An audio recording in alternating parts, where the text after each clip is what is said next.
Knowledge is king. Knowledge is king. Knowledge is king. Knowledge is king. Knowledge is king. Knowledge is king.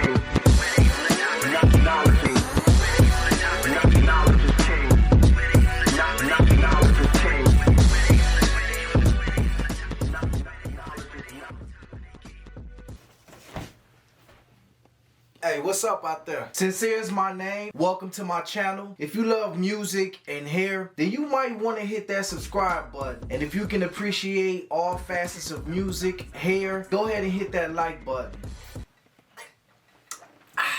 Yes, sir. Good old coffee. Okay, so first and foremost, let me say that I am not sponsored by Canon or any other affiliates. Premiere Pro, Final Cut, none of the above. All views that I will be sharing with you guys today will be based on my personal experience with these programs and with these cameras. So here are my views with the Canon T6I versus the Canon EOS R. And what I'm going to do is give you 9 different specs. What are the strong points with one camera versus the other, if any? Starting off with the Canon T6I. It is an APS-C sensor that shoots 24.2 megapixels versus the Canon EOS R that is a full frame sensor and it shoots 30.3 megapixels. Now for those that are unaware of what megapixels are, just like what it says, megapixels, tiny little boxes that form a picture. Next I want to talk about the mount. Okay, so the Canon T6I actually has an EF mount.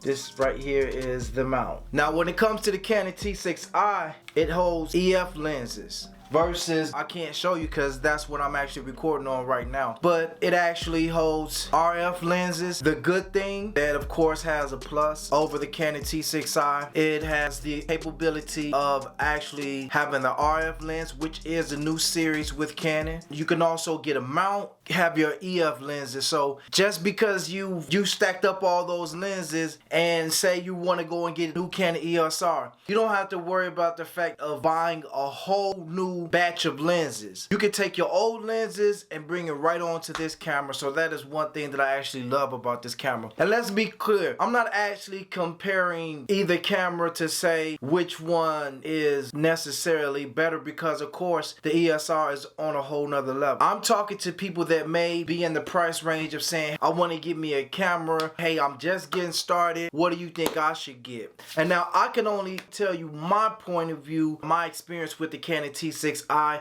and the Canon EOS R. So now the screen on the T6I, let me show you. This screen right here, 1,040,000 dots. Okay, so this screen is 3 inches. Now when it comes to the Canon EOS R, the screen is bigger at 0.15 inches. Big part about it is not just it's a little bigger, 2,100,000 dots on the Canon EOS R, which is 1,060,000 more dots that you can actually see. More of a clear visual for my clients and followers to appreciate. So I can appreciate that because my job is to make sure that you guys out there actually see the picture. Now as far as the burst shooting go, with the Canon T6I, you get 5 frames per second. Versus the Canon EOS R, you get 8 frames per second. So there you get 3 more frames per second. Nothing super fantastic for sports or anything. However, it does step it up a couple more notches when you change the systems. As far as the autofocus points, now this is where the EOS R really jumped up a lot. Now with the Canon T6I, you get only 19 focus points versus the Canon EOS R, where you get 5,655 autofocus points. So that's huge. Another thing that I like about the Canon EOS R, I see they're currently updating. So right now they're on the 1.6 firmware as of December 31st, 2019. So for that, I can say I appreciate it. When it started, I believe it was at 1.2. So now it's at 1.6. This autofocus is amazing. I love it. As far as the Canon T6I, when you're talking about video, I typically do more video than I do pictures. Although I do both, I typically do video more. So excuse me, I try to keep it on an even plane for those that may do photography work as well. So for the video, you get 1080. That's the highest that you get when it comes to the Canon T6I. Now when it comes to the Canon EOS R, you actually get to go to 24 frames and you get to go 4K. So that's something that I can really truly appreciate. Now, although the downfall on the Canon EOS R with going to 24 frames per second at 4K, that you're gonna get a 1.8 crop factor. So that's something that you have to be mindful of. Me, myself personally, it doesn't really bother me as much because I typically use either 35mm 1.8 RF lens, or I'm using the 24-70 f4 lens, and that's the L series. Now the thing about that is, of course, if it's low lighting, I'm not gonna go for my 24-70, and I typically like the 24-70 better for photography work. Because there's something about that 24-70, I like it's more of a crisp picture. And I have my flash with me, and my flash is by 8-man. So it's nothing crazy expensive or anything like that, and it works just fine. I will eventually step it up, but for right now, I'm okay with the gear that I do have. Now the connectivity when it comes down to the T6I, you get Wi-Fi capability and NFC. Now when it comes to the Canon EOS R, of course, it's another step up. You're capable of having Bluetooth, and you can also do the Wi-Fi. I can take my camera, have my phone, have my printer, and I can transfer information straight from my camera to my phone, from my phone straight to my printer, and print out an image and give it to my clients right there on the spot. Now, of course, it's not going to be the best of quality because that comes from the printer that I'm using. However, by taking it to the next level and actually giving them something that they can appreciate and take home with them on that day or that night, whichever one it may be, that's something that my clients can really appreciate. And I can let them know, hey, this isn't the best quality of picture that you can get because I'm using this printer. If you want to take it up to the next level, we'll go ahead and order those pictures professionally.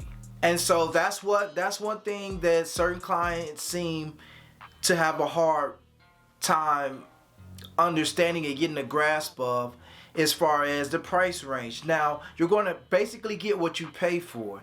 If you want more quality, you're going to have to pay more money. That comes along with anything in life. Now, last thing I want to talk about, which is the ninth one, is the battery usage. They say the specs of the Canon T6I is higher than the EOS R because the battery life of this Canon T6I is 440 shots compared to the Canon EOS R, which it's only 370 shots. Somebody got it wrong on that, because by me using my Canon T6I and my EOS R, I can say personally the EOS R will blow this camera out of the water as it relates to battery life. I know that personally, unless my T6I still in nice condition. When it comes to that, one thing that I can say to conclude this video is that when I used this Canon T6I, I really enjoyed it. I mean, it was my first camera, and this is something that I've grown to love. And next thing you know, I just fell in love with it. So I would definitely recommend this Canon T6I if you're just getting started and you're on a budget. A few $100s to spend on it. It's definitely worth it because it's going to take your quality of your pictures up to the next level. But the thing about that is, it's about learning the ISO, it's about learning the aperture, and it's also learning about your shutter speed. And so I'll help with that along the way. I'm also doing other videos as it relates to those because I want you guys to be able to step your game up. I know how hard it is when you're actually trying to get somewhere and you may have just picked up that new camera. You like, man, I want to figure out how this works, because I thought that I would just pick up a camera and just start taking shots and get beautiful pictures, but that's not the case. And so everybody needs someone, so hopefully I can be that inspiration to you guys and help out with knowledge so that you can take your photography to the next level or your videography to the next level. I don't know everything. I am comfortable with being on camera and sharing the bit of knowledge that I do have. You might have just picked up your cameras. I've been there. I'm not up there, but I've been through the beginning stage, although I'm still at the beginning stage, if that makes any sense. Okay, now I'm blabbing off. The last thing that I want to talk about is on my Canon EOS R, I actually have C-Log, which I love. Now, I still have a whole lot to learn about C-Log, but I'm very optimistic about the opportunity that it can bring to my craft, my workflow. And I gotta say this along with that. With my Canon T6I, I was not able to be in low light settings and get great pictures or get great video. This is something that I had to learn. Lighting is everything. But one thing that I can say about that Canon ESR, I mean, it's a workhorse when it comes to the low lighting versus this camera. I know a lot of people talk about Sony a7 III is a low light beast. I've never had it. I've only had what I have. So I can't speak on that, but I can speak on the Canon ESR. Coming from this camera to the camera that I'm shooting on now, I mean, I could crank it up to 6400 and I wouldn't notice the noise as quick as I would with this one going up to 3200, half of it, 1600 even. So that's something to take in consideration as well. However, how you combat that is have great lighting. So, and I'll be sharing about lighting as well. All these different things you will learn here. So I definitely encourage you guys, if you haven't by now, hit that like button, hit that subscribe button, follow me as I go on this journey. And while I learn, teach you guys the things that I learned as well, because I want all of us to grow as creators. I'm not in this for myself. I'm in it for the community, for those who love the aspect of art. Man, I salute you guys. Let's grow together. And I'm out. Sincere the Hair Tailor. Cut and Shoot is the label. Cut out the excuses and shoot for your dreams. And I'm out. Storybox